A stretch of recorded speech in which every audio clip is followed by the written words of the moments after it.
उड़ीसा को जनता को क्या मिली है? उड़ीसा से बड़े मात्रा में लोग रोजगार करने के लिए बाहर क्यों जाता है? इतना कुछ उड़ीसा के पास होने के बावजूद उड़ीसा देश में सबसे गरीब राज्य क्यों है मेरे मित्र? इसका उत्तर कौन देगा? 25 साल से राज करने वाले और उस सरकार चलाने वाले और उस सरकार में 25 साल में क्या आविष्कार किया? इस सरकार ने कितने इंजीनियर बनाया, कितने अपनी बेटी को डॉक्टर बनाया, कितने किसानों को किसान सम्मान निधि दिलवाया, कितने माओ को बिजली का कनेक्शन दिया।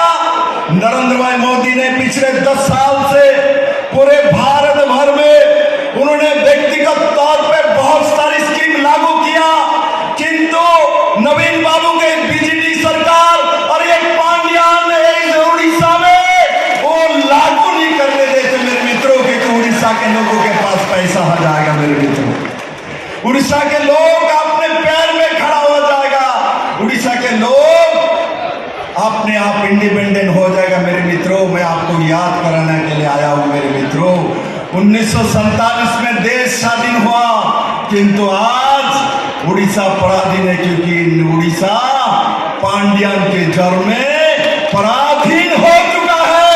और मेरे मित्रों को कहना है, आपको सिर्फ इस बार विधानसभा इलेक्शन नहीं जीतनी, लोकसभा में मेरे बहन को नहीं जिताना। इस इलेक्शन में उड़ीसा वासी को आजादी दिलाने के काम नरेंद्र भाई मोदी के नेतृत्व में भारतीय जनता पार्टी के नेताओं और हमारे कार्यकर्ताओं को काम करेगा मेरे मित्रों। मैं आपसे कुछ काम सौंपने के लिए आया हूं मेरे मित्रों। मैं इस उड़ीसा में नहीं जन्मा हूं, मेरे इतना बड़ा भाग्य नहीं है कि इस भूमि को इसलिए मैं मानता हूं, प्रणाम करता हूं, क्योंकि इस भूमि में जगन्नाथ का भूमि है मेरे मित्रों।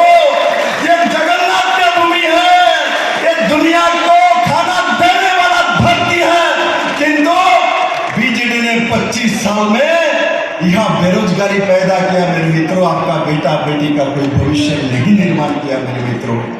इसलिए भारतीय जनता पार्टी के कार्यकर्ताओं को मैं बताना चाहता हूं, आपको सिर्फ अपना वोट ही भारतीय जनता पार्टी को जाके देंगे, कमल निशान में पद्म फूल में देंगे, ऐसा नहीं होना चाहिए।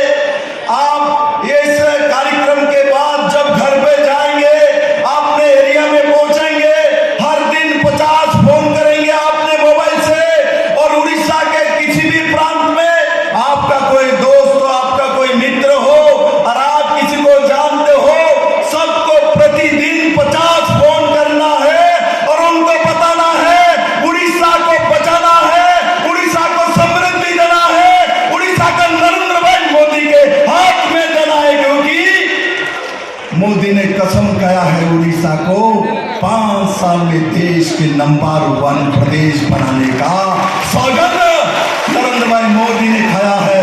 इसलिए उड़ीसा को जनता को नरेंद्र भाई मोदी के साथ जाना पड़ेगा मेरे मित्रों। अभी नवीन बाबू लोग बोलेंगे, पांड्यान बोलेंगे हमको और 5 साल दे दो। अरे उड़ीसा वासी देख लो इनका नमूना, 25 साल देने के बाद भी और 5 साल मांग रहे। अरे मेरे मित्रों, जिस जो करता है वो 9 साल में कर लेता है, कर पाता है वो 90 साल में भी नहीं कर पाता है। नवीन बाबू, आपने उड़ीसा को क्या दिया?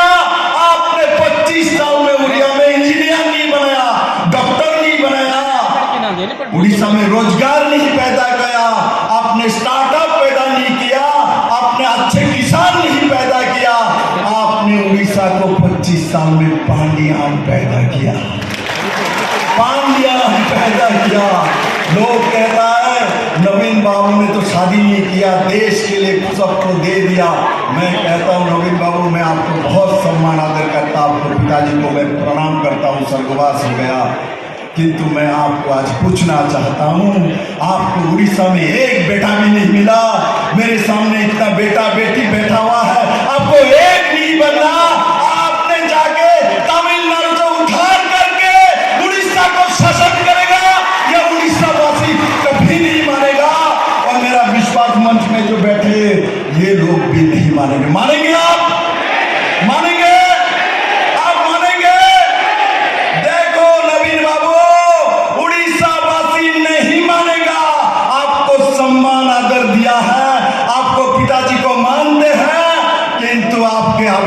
को उड़ीसा वासी नहीं मानेगा। मैं जानता हूं इस बार जो विधानसभा निर्वाचन हो रहा है, उस विधानसभा निर्वाचन के लिए आप बीजेडी वाले क्या बोलता है, जैसे माननीय प्रधानमंत्री जी का 2 रैली हुआ है, एक बहरामपुर में और एक नवरंगपुर में। जब उस रैली में साइक्लोन देखा, जनोढोल देखा और खाली पैर में आपके जनता में आते हुए लोग देखा, तो बिजली वाले गांव-गांव में, शहर में, कोने-कोने में जाने लगा। क्या बोलता है? बोलता है ऐसा काम करिए, ऊपर में मोदी जी को दे दीजिए, नीचे हमको दे दीजिए। मैं कहता हूं पांडियान, नीचे ऊपर कुछ नहीं है, मिडल में भी कुछ नहीं मिलने वाला है। उड़ीसा में सिर्फ कमल खिलने वाला है, कहीं भी आपको जाएगा नहीं है मेरे मित्रों, कहीं भी जाएगा नहीं है।